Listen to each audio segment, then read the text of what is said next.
Dios les bendiga, amados hermanos, en esta hermosa hora de la noche. Les saluda un servidor, el pastor José Manuel Suárez Torres, y también se encuentra con nosotros la hermana Olga Lidia Ara Sánchez, mi esposa, mis hijas Sandy Lisbeth y Sayan Yamilet, y también mi nieto Farid Eliu. Que Dios lo bendiga en esta noche. Vamos a orar y vamos a pedir al Señor su guianza. Padre, en el nombre poderoso de Jesús te damos gracias y te suplicamos, mi Dios, que nos bendigas de una manera poderosa, de una manera especial, Señor. Ministranos de acuerdo a la necesidad que hay en tu iglesia, en tu pueblo y en aquellos, Señor, que han de creer que esta noche sean ministrados por tu palabra, por tu Espíritu Santo. Muchas gracias, Rey de Reyes y Señor de Señores. Santifica mi vida, mis labios, todo mi ser, Señor, y que mi mente y mi corazón sean impregnados, empapados de tu Espíritu Santo, para hablar, Señor, una palabra bajo la unción apostólica, profética, evangelística, pastoral y magistral. Muchas gracias. Amén. Bien, amados hermanos, vamos a tratar de ir avanzando. Hemos hablado acerca del negacionismo, ya vimos las granjas troll, y ya vimos cuál es la doctrina del negacionismo o cuáles son las cosas que enseñan, más bien que niegan. Y hemos visto también, ¿verdad?, lo que significa religión. Y pues yo quiero, comenzamos a hablar acerca del negacionismo, pero en el área espiritual. Y entonces estuvimos hablando de 13 negaciones. Hemos estado hablando hasta ahorita de 8 negaciones. Nos quedan 5 para el día de hoy. Esperamos con la ayuda del Señor poder avanzar. Y entonces hablamos acerca de la negación de la inspiración de la Biblia, la negación de la existencia de Dios, la negación de que Jesús es el Cristo, la negación de la desobediencia, la negación de la esclavitud, la negación de la ceguera espiritual, la negación incluso del infierno. Y hoy vamos a estar hablando de la negación del advenimiento de Jesucristo, de la resurrección, del arrebatamiento, de los 5 ministerios, de la autoridad de un ministro y de la negación de los diezmos y las ofrendas. Hay otras negaciones que al final, tal vez si no da tiempo, las voy a mencionar nada más como una lista. Pero hay muchas cosas que se niegan. Entonces vamos a hablar acerca de la negación del avivamiento del advenimiento de Jesucristo. La Biblia dice en 2 de Pedro, capítulo 3, verso 4, que en los tiempos del apóstol Pedro, imagínense, en aquellos tiempos ya había negación acerca del advenimiento de nuestro Señor Jesucristo. Cuando se habla de advenimiento, se está hablando de la venida de nuestro Señor Jesucristo, de la parusía. Entonces, dice la Biblia, y diciendo, ¿dónde está la promesa? O sea, la seguridad de su advenimiento, de su parusía, de su venida. Porque desde el día en que los padres durmieron, todas las cosas permanecen así como desde el principio de la creación. Esta es una manera de negar el advenimiento de nuestro Señor Jesucristo. Porque ellos dicen, o la gente que no cree en ello, dice, desde que nuestros abuelos existían, se viene diciendo que Jesucristo viene y no ha venido nada. De manera que a mí se me hace, o a nosotros se nos hace, dice la gente, que ese es puro cuento religioso. Chécame el volumen, ya está un poquito alto. Entonces, veamos lo que dice la Biblia en 2 de Pedro, capítulo 3, verso 9. Dice la Biblia que la razón por la que el Señor retarda su promesa, o más bien, la razón por la que el Señor no ha venido, aquí lo vamos a leer. 2 de Pedro 3:9 dice, el Señor no retarda su promesa, según algunos la tienen por tardanza, sino que es paciente para con nosotros, no queriendo que ninguno perezca, sino que todos procedan al arrepentimiento. Entonces, amados hermanos, no es que el Señor no vaya a venir ya, no es que la venida del Señor sea una mentira o una falsedad, sino que el Señor tiene paciencia para con el mundo, para con mucha gente, hermanos, que aún no está preparado para ese momento. De manera que Dios dice en su palabra que no quiere que ninguno perezca, sino que todos se arrepientan, todos den el paso de cambiar de mentalidad. ¿Está usted a tiempo de cambiar su mentalidad, verdad? Y de comenzar a creer. Porque la Biblia, hermanos, es un libro que hay que, pues, creer. Hay que tener fe para poder, primero para poder entenderlo, ¿verdad? Y entonces ver las cosas que el Señor promete. Porque el Señor dijo que más bienaventurado son los que no ven, pero creen. Entonces, hermanos, hablemos entonces del segundo punto, la negación de la resurrección. La resurrección, hermanos, fue negada incluso desde que nuestro Señor Jesucristo resucitó. Veamos aquí en Mateo 28:12. Dice, y reunidos con los ancianos y habido consejo, dieron mucho dinero a los soldados. ¿Cuáles soldados? Los soldados que estaban resguardando la tumba del Señor. Ellos hablaron todo lo que sucedió, la luz, el terremoto, todo lo que ellos vieron lo hablaron, según el verso 11, Mateo 28:11. Pero se reúnen entonces los ancianos y hubo un consejo y le pagaron, sobornaron a los soldados y le dijeron, decid vosotros, sus discípulos vinieron de noche y lo hurtaron estando nosotros dormidos. Y la Biblia dice, hermanos, que ese dicho o esos dichos de estos soldados están todavía hasta el tiempo presente. Entonces, la resurrección fue negada, pero fue negada porque hubo mentiras, falsedad en el testificar de los soldados. Pero también, hermanos, antes de ello, ya existía una religión que se llamaban los saduceos. Mateo 22:23 dice, aquel día vinieron a él los saduceos que dicen que no hay resurrección. Y le preguntaron, fíjese que esta gente era tremenda porque le preguntaron cómo iba a ser eso de la resurrección.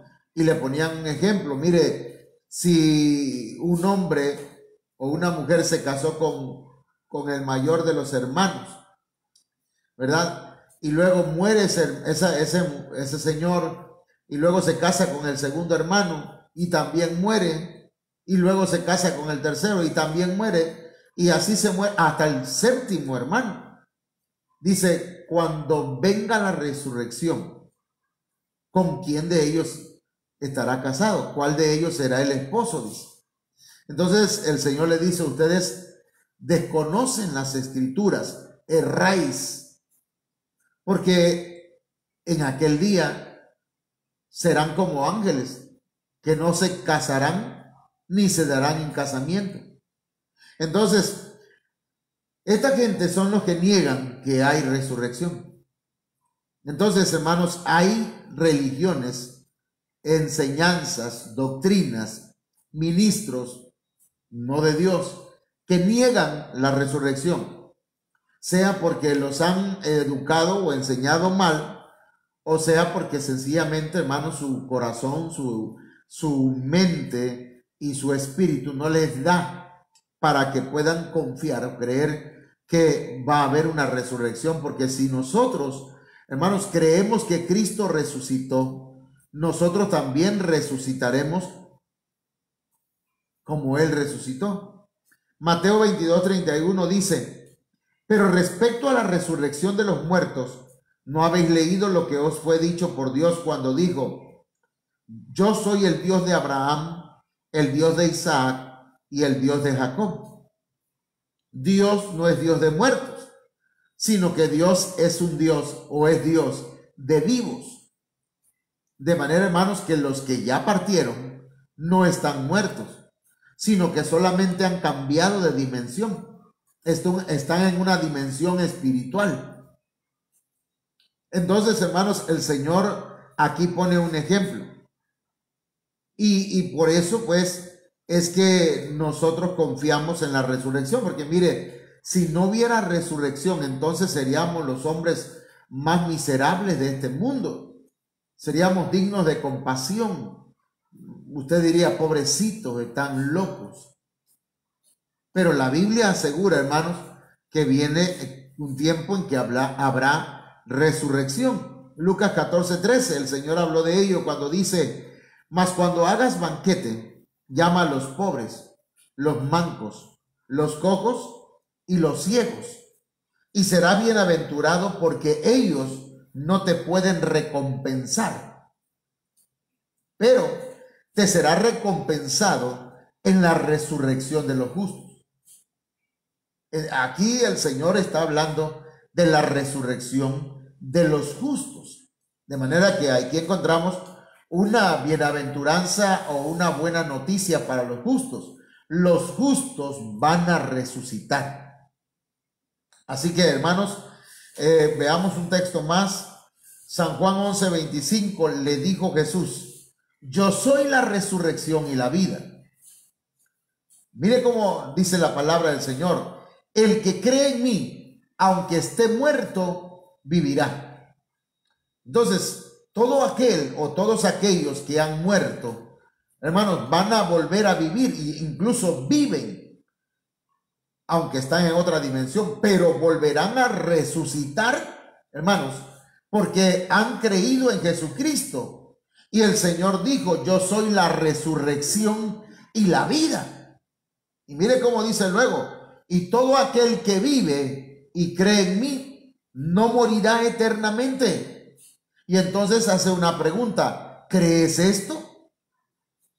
Entonces, si usted dice: yo no creo en eso, ok, yo no le puedo convencer, pero está en la palabra del Señor, y la palabra de Dios es fiel y verdadera.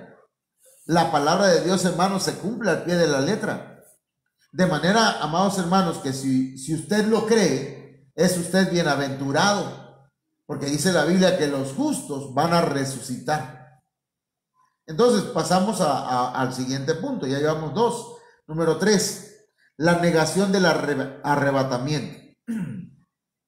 Fíjense que hay un caso, y yo quiero llevarles hasta 2 de Reyes 2:16. Y dijeron: he aquí, hay con tus siervos 50 varones fuertes. Vayan ahora y busquen a tu señor. ¿A quién le están diciendo esto aquí? ¿A quién, Farid? ¿A quién le están diciendo? Le están diciendo a Eliseo, porque Elías había sido arrebatado. Elías había sido llevado en un torbellino al cielo. Y entonces dice la Biblia que unos se acercaron y le dijeron: he aquí, hay con tus siervos 50 varones fuertes, dicen. Vayan ahora y busquen a tu señor.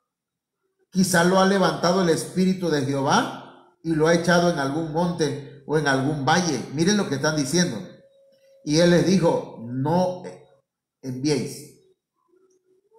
O sea, desde el punto de vista que yo lo estoy viendo, hermanos, estos hombres no creían que a Elías Dios lo había arrebatado al cielo.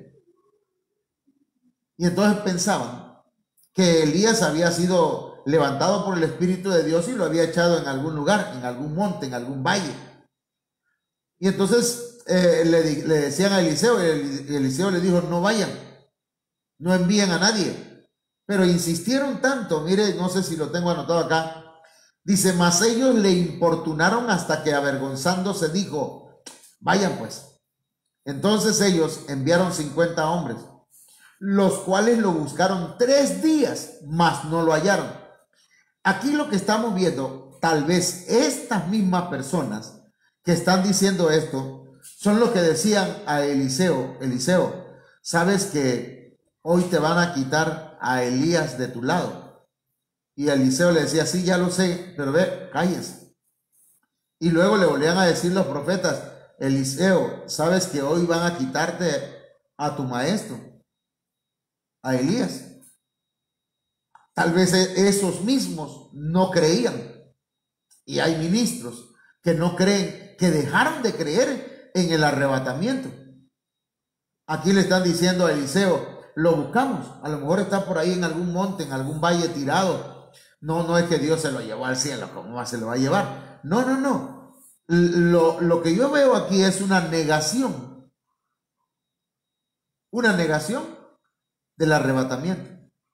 Entonces, hermanos, dice la Biblia, para que tengamos por lo menos 2 o 3 evidencias bíblicas del arrebatamiento. Dice la Biblia en Génesis 5:22, después del nacimiento de Matusalén, Enoc anduvo fielmente con Dios. Note usted que anduvo fielmente con Dios. No Dios anduvo con Enoc, porque es muy diferente que Dios ande con nosotros a que nosotros andemos con Dios. Y el orden de los factores sí altera el producto. Porque mire, si Dios anda con nosotros, es decir, que yo puedo ir para donde sea y el Señor me va cuidando como un niño, que el papá va detrás de él para que no vaya a trastabillar. Pero, si yo ando con Dios, es otra cosa. Yo sigo al Señor, me dejo guiar por el Señor. Entonces, Enoc anduvo fielmente con Dios 300 años más y tuvo otros hijos y otras hijas. Y dice, en total Enoc vivió 365 años.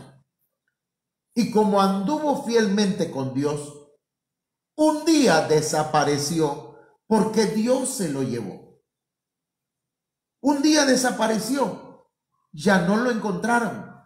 No sé si lo buscaron, no sé si su familia lo esperó, pero ya no apareció.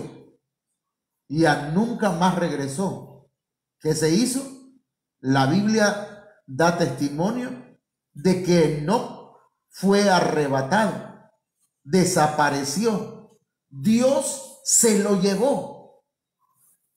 Entonces encontramos acá, hermanos, otro texto, Segunda de Reyes 2:11, y aconteció que yendo ellos y hablando, he aquí un carro de fuego con caballos de fuego, apartó a los dos. Y dice, y Elías subió al cielo en un torbellino. Entonces no subió en los caballos de fuego, subió en un torbellino. Entonces, hermanos, y fíjense que los torbellinos, hermanos, nada más para que tengamos una idea, un torbellino son círculos virtuosos,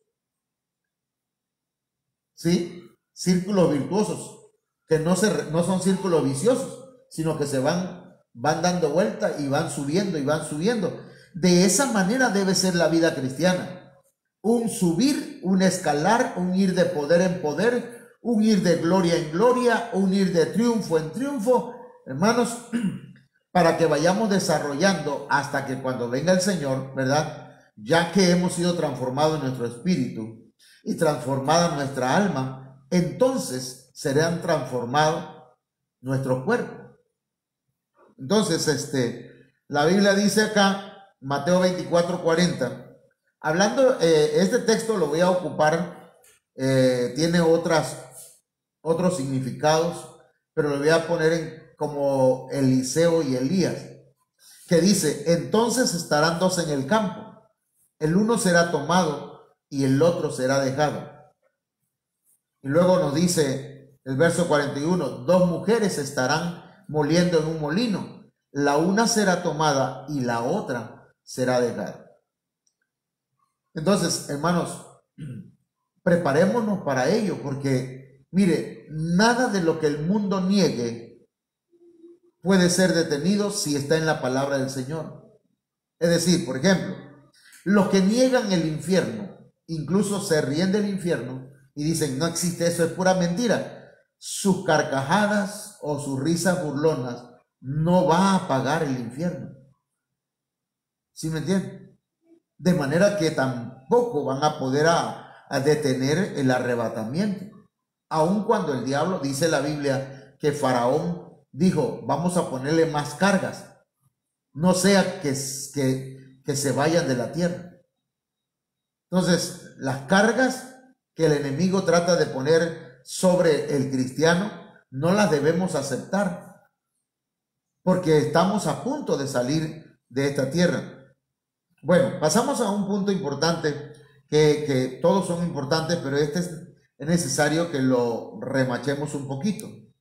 Mucha gente niega los 5 ministerios, incluso, hermanos, solamente la mano de Dios la tienen, digamos así, amputada. Le amputaron el dedo, ¿cómo se llama este dedo? Pulgar y el dedo índice. Le amputaron el apóstol y le amputaron el profeta. Y se quedaron solamente con evangelista, pastor y maestro.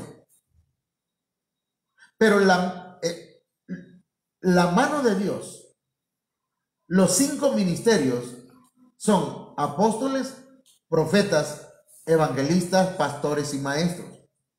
Fíjense lo que dice la Biblia en 1 Corintios 9:1. El apóstol Pablo tuvo una batalla porque no creían en su ministerio. Y él dice, no soy apóstol, no soy libre, no he visto a Jesús el Señor nuestro, no sois vosotros mi obra en el Señor.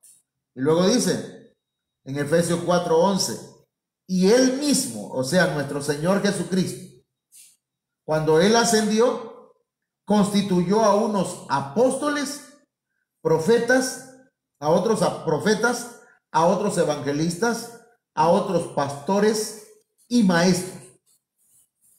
De manera que aquí encontramos, hermanos, 5 ministerios.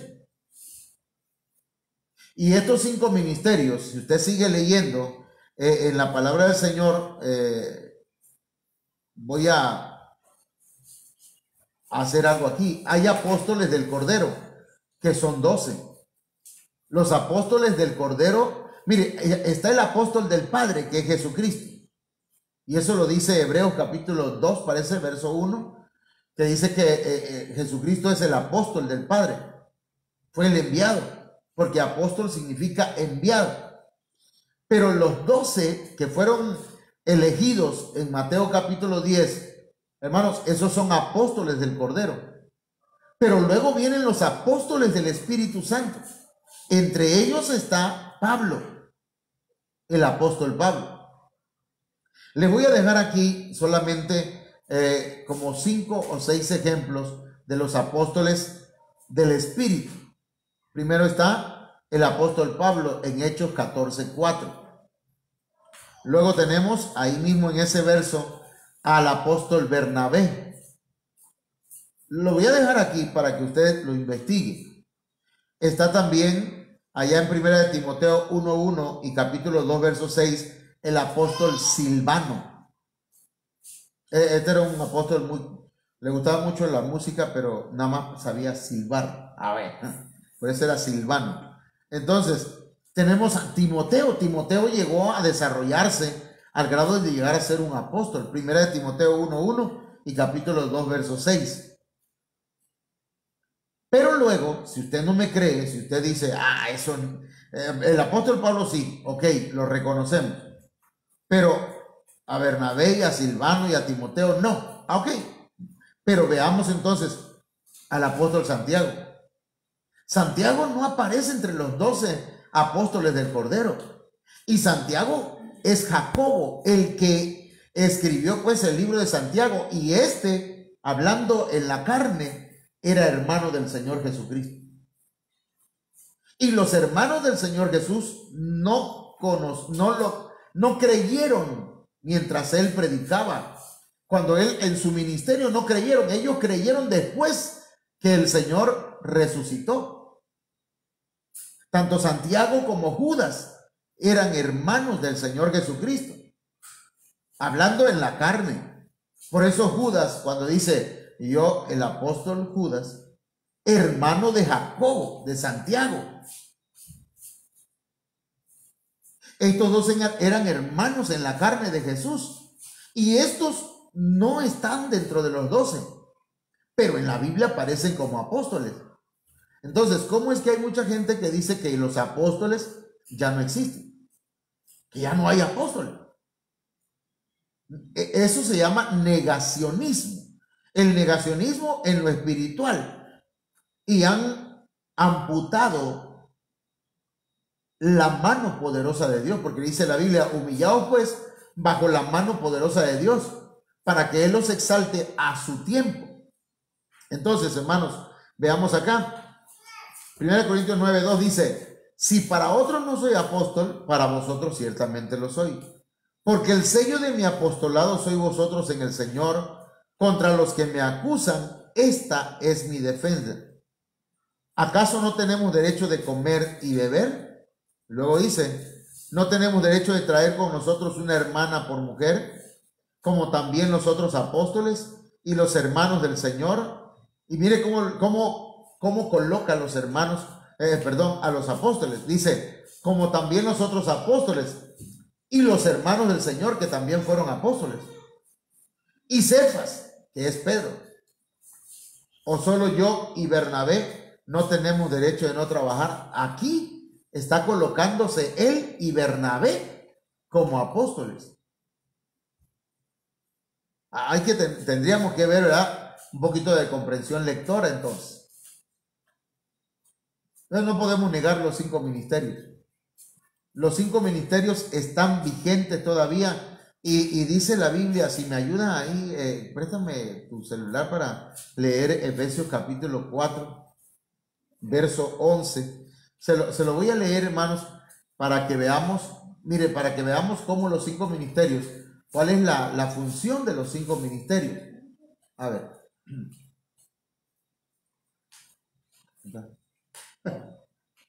Acá está. Así que lo llevo acá. Efesios capítulo 4, verso 11. Se lo voy a leer, hermanos. A ver. En la versión que usted conoce más, 1960, Reina Valera. Dice, y él mismo constituyó a unos apóstoles, a otros profetas, a otros evangelistas, a otros pastores y maestros.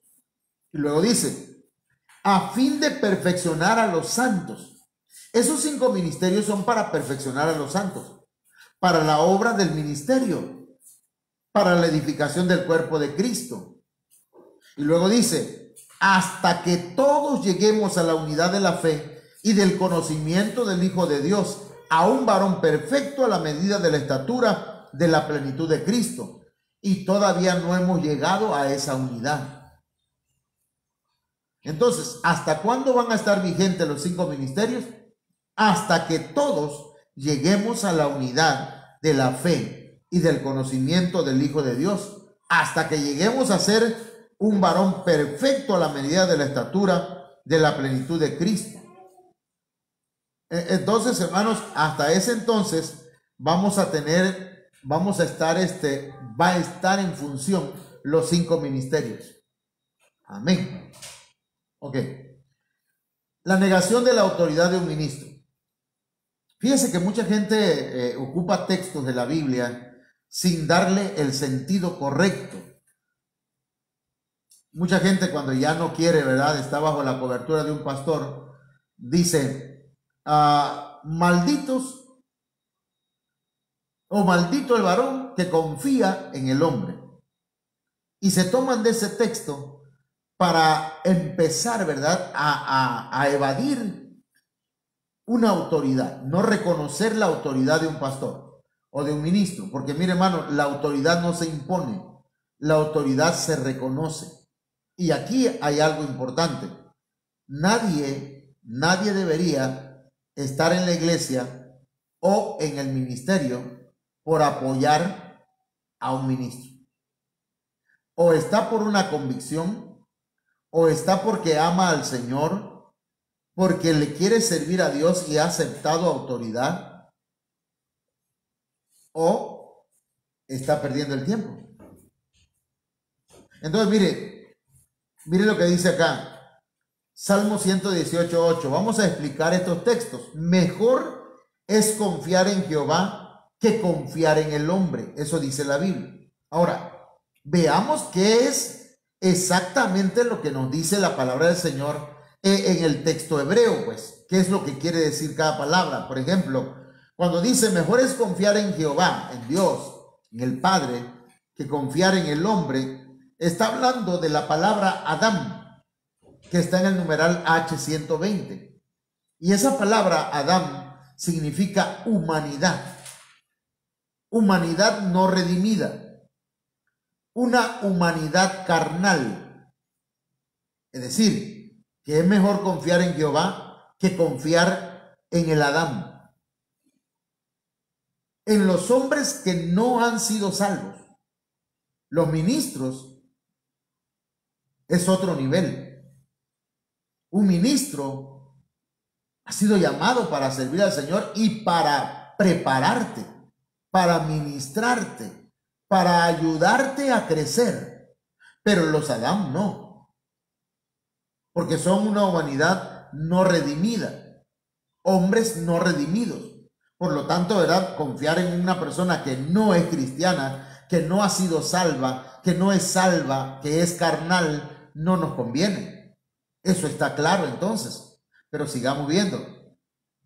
Dice el Salmo 118, verso 9. Mejor es confiar en Jehová que confiar en príncipes. Y esa palabra príncipes viene de la palabra nadib, que significa alguien grande, alguien que es señor, alguien que tiene mucho poder, hablando en sentido económico y de influencia.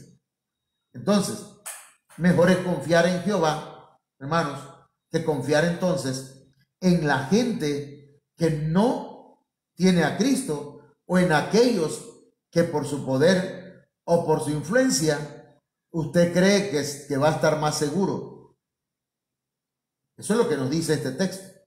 Ahora vamos a ir al texto central, que es el que estuve mencionando hace rato. Jeremías 17:5 dice: así ha dicho Jehová. Mire quién está hablando. Maldito el varón. Maldito el varón. Esa palabra varón es el Geber, el Gibor. Maldito el valiente, el hombre valiente, el guerrero. El que ya tiene a Cristo en su corazón.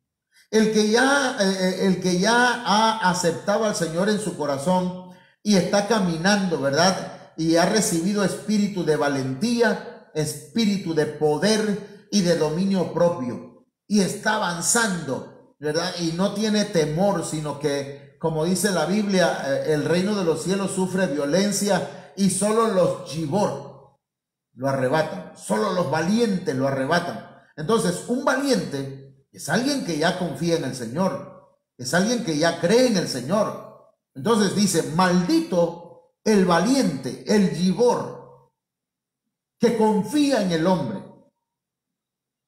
Y hombre otra vez es Adán. Maldito el valiente, que después de haber confiado en Dios,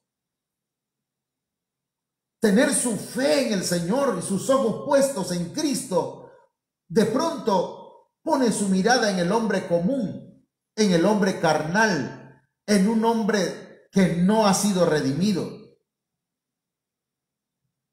Eso es lo que dice este texto. Entonces nosotros, ¿verdad? Hace unos días el hermano Marco nos profetizaba, ¿verdad?, esta palabra y entonces nosotros tenemos que analizarla. Tenemos que analizarla, ¿verdad? Porque no es, como dice el apóstol Sergio Enrique, cuando alguien profetiza, analicen lo que dice a la luz de la palabra. Entonces yo tengo, ¿verdad?, que poner mi confianza, yo como un gibor, como un hombre valeroso, como un guerrero de Dios, yo debo poner mi confianza en el Señor y no en las autoridades, no en hombres pues comunes, no en hombres que tienen poder o influencia o que de alguna manera pudieran ayudarme, por ejemplo, a construir el templo, y yo andarle pidiendo que me apoyen, que me ayuden, y darle mi credencial de elector para que ellos ganen votos, y pedirle a la iglesia también de pasadita, pedirle para que voten por fulano porque nos dio 100 sacos de cemento, tanto de arena y de grava. No, no, no. Ahí sí sería, ¿verdad?, el guerrero confiando en un hombre común, en un hombre no redimido, en un político. Ahora, mire cómo dice acá: y pone carne por su brazo y su corazón se aparta de Jehová. Lo voy a explicar con otro texto. Así dice el Señor, dice la Biblia al día: maldito el hombre que confía en el hombre, maldito el que se apoya en su propia fuerza y aparta su corazón del Señor. Entonces, lo que el Señor está diciendo, hermanos, es que nosotros no apartemos nuestra mirada del Señor.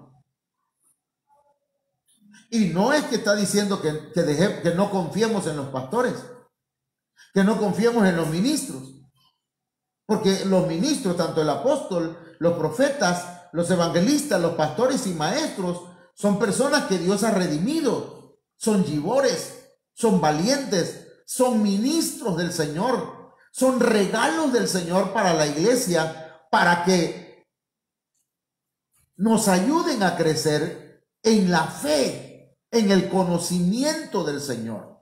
De manera que no se refiere a ellos cuando dice maldito el hombre que confía en el ministro. No, no, no, no se refiere a eso.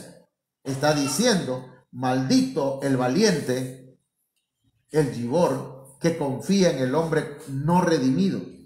La Biblia Dios habla hoy, dice, el Señor dice: maldito aquel que aparta de mí su corazón, que pone su confianza en los hombres y en ellos busca apoyo. Así que yo creo que eso está claro, ¿verdad? Entonces, eso de negar reconocer la autoridad de un ministro es incorrecto. Se llama negacionismo. Ahora, hay otro punto: la negación de los diezmos y las ofrendas. Hermanos, yo aquí no quiero tardar mucho, solamente quiero leerles algo. Génesis 14, 18. Esto que voy a leerles sucedió antes de la ley. Antes de la ley. Entonces Melquisedec representa a Jesucristo.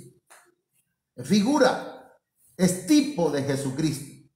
Rey de Salem y sacerdote del Dios Altísimo. Dice, sacó pan y vino. O sea, Santa Cena. Y le bendijo diciendo: bendito sea Abraham del Dios Altísimo, creador de los cielos y de la tierra, y bendito sea el Dios Altísimo que entregó tus enemigos en tu mano. Y dice, y le dio a Abraham los diezmos de todo. Notemos que aquí Abraham todavía no había sido cambiado su nombre a Abraham, pero él, hermanos, recibió ministración de Santa Cena por Melquisedec y recibió bendiciones de Melquisedec. Es decir, fue alimentado por Melquisedec, fue ministrado por Melquisedec. ¿Dónde va a dar usted sus diezmos? Donde usted es alimentado y donde usted ha reconocido una autoridad espiritual y donde usted es ministrado.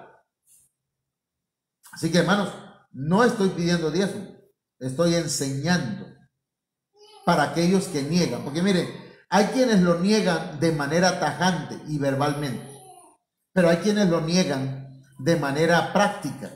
Sencillamente no lo dan, no lo practican. Están negando, hermanos, están negando. Ya hemos visto, eso ya lo vimos, ¿verdad?, hace unos días. Génesis 28, 20 dice: e hizo Jacob voto diciendo: si fuere Dios conmigo y me guardare en este viaje en que voy, y me diere pan para comer y vestido para vestir, y si volviere en paz a casa de mi padre, Jehová será mi Dios. Y esta piedra que he puesto por señal será casa de Dios, y de todo lo que me dieres, el diezmo apartaré para ti. Entonces, el diezmo, hermanos, es de todo lo que el Señor nos da. Bueno, no estoy, ¿verdad? Repito, no estoy haciendo esto para que usted al rato traiga el diezmo o mañana, sino para que usted y yo estemos conscientes que la bendición de Dios es para los que son fieles. Ahora escuchen, Lucas 18:11. A veces el diezmo se puede volver algo religioso y pensar que por el diezmo yo puedo reclamarle a Dios hasta el perdón de los pecados o reclamarle a Dios y justificarme por mi diezmo.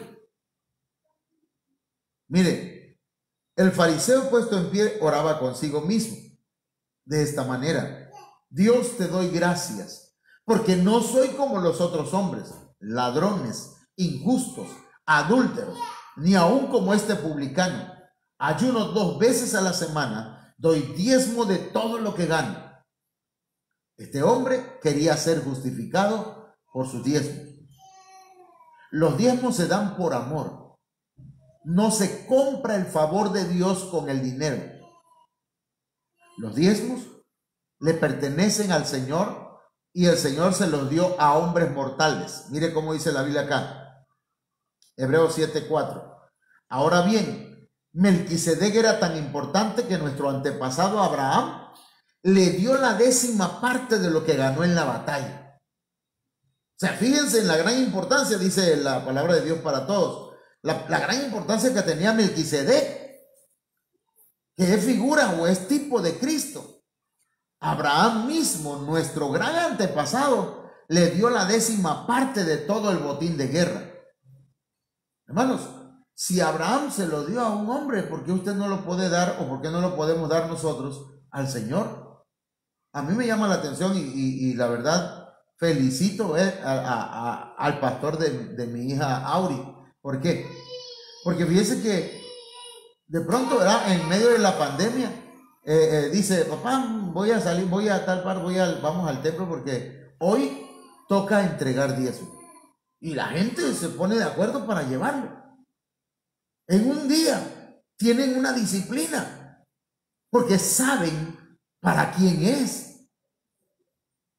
Entonces mucha gente está indisciplinada en ese aspecto, porque como nosotros, ¿verdad?, lo que hacemos es enseñar y no imponer, porque usted tiene que hacerlo de corazón. Yo una vez le dije a los hermanos que porque un hermano se enojaba y decía: no, que todo el diezmo le vamos a dar al pastor, porque diezmaban 1,500 y de pronto, no, que todo el pastor ahí se lo lleva. Entonces yo tuve que decirle, y perdón hermano, tuve que decir: hermano, si usted no quiere dar su diezmo, quédese con él. Si Dios no lo necesita, si usted no lo va a dar de corazón, Dios no lo va a recibir de todas maneras.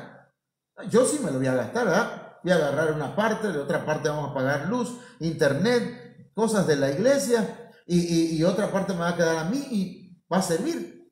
Pero usted va a quedar sin bendición, porque no lo va a recibir el Señor, porque no lo está dando de corazón.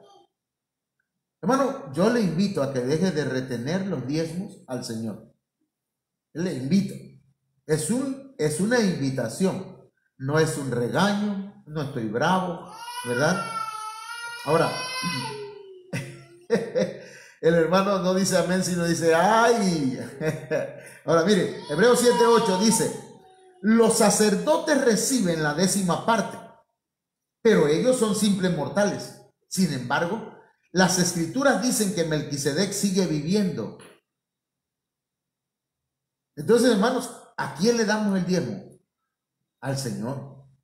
¿Quién lo recibe? Ministros, hombres mortales. Ahora, aquí hay un principio.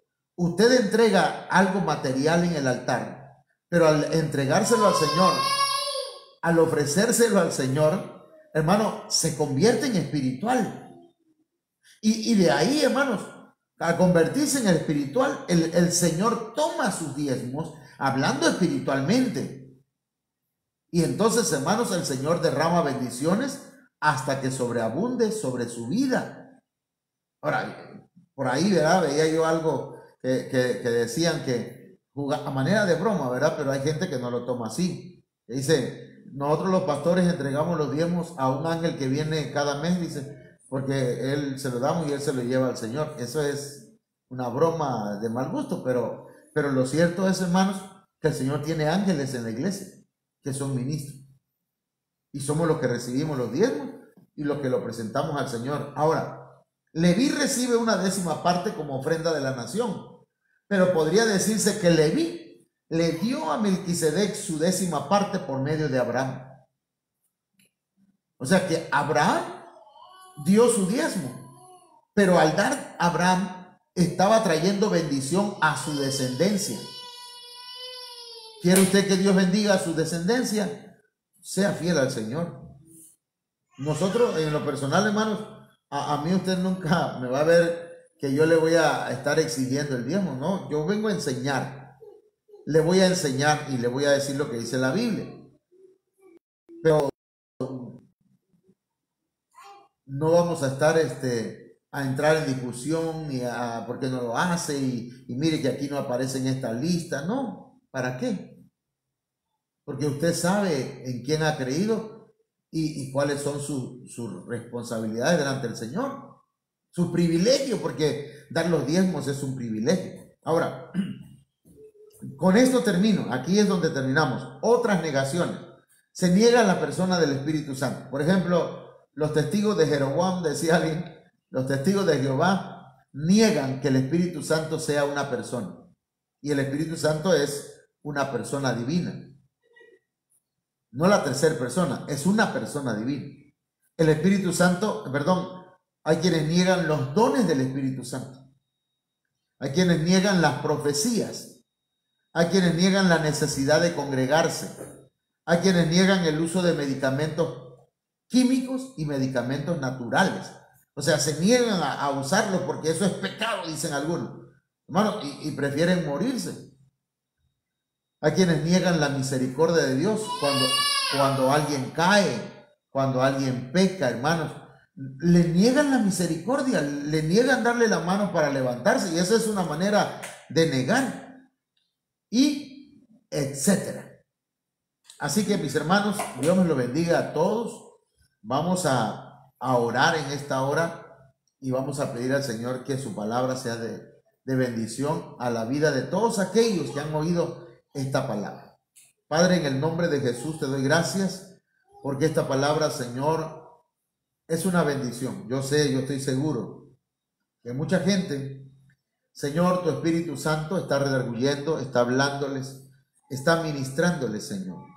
Gracias por tu palabra. Gracias, Señor, te rogamos que no vuelva vacía, sino que haga lo que tiene que hacer. Muchas gracias.